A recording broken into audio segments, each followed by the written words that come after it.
आत्ता जो तुम्ही व्हिडिओ बघितला हा व्हिडिओ आहे निल्लोड येथील.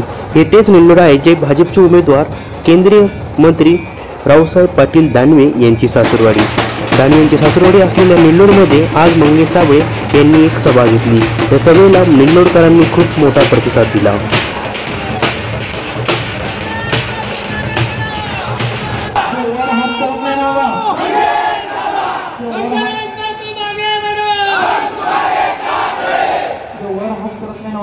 पाठवले तर काय म्हणतो ऐकून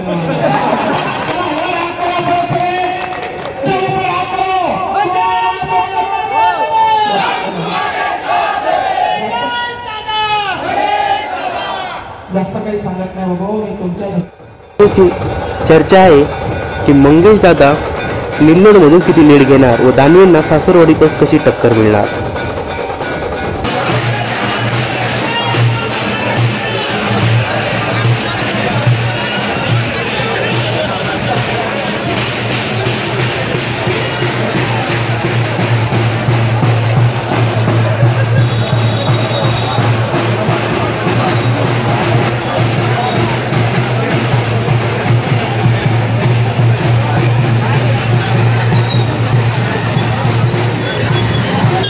अपक्ष उमेदवार मंगेश साबळे हे सध्या फुलंब्री व सिल्लोड तालुक्यामध्ये प्रचाराला सुरुवात केली आहे.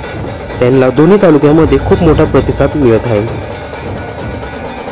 प्रचाराचे आता फक्त 2 दिवस उरले आहेत. त्यानंतर 13 तारखेला जालना लोकसभेसाठी मतदान होणार आहे. अपक्ष उमेदवार मंगेश साबळे यांना जालना लोकसभेमध्ये आता तुफान प्रतिसाद मिळत आहे. लोकांचा कल आता दिवसेंदिवस त्यांच्याकडे वाढताना दिसत आहे. जशी पुनरावृत्ती संभाजीनगरच्या लोकसभेमध्ये झाली होती, जलील जसे निवडून आले होते तसेच मंगेश साबळे निवडून येतील का अशी चर्चा नागरिकांमध्ये.